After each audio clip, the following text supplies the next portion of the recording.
Jatend Migao mar somo Julius Ogamba wacho ni chenro mar penj mosebedo kadhi mbele pacho ka ni kare ka gimedo ikore ne koth mapek machwe ahinya te seche ma gibiro chwalo penj ma KCSE juma manyien. Kamano bende oloso e wi ng'anyo ma jopuonj mag mbalariany kod chenro mamoko mag somo e mbalariany ma pacho ka.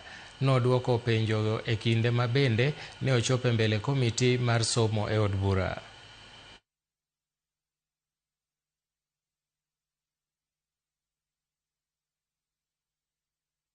This issue of over-enrollment, and we decided let's take the bull by its horns and look at these factors.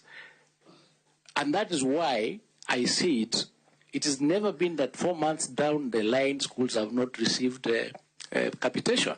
When we started the exercise, we sent out the tool, but some people have never submitted the data. So we wanted to wait and find out now that we are finishing. We'll go there to the field and find out. Why have you not released the data? And you discipline them. And we'll discipline them. They are your employees. It's going to get worse. It's criminal. Yeah, it's criminal. So let's not, we are not prepared this time just to put things under the carpet. So we are going to ensure that that data is shared, the analysis is taking place.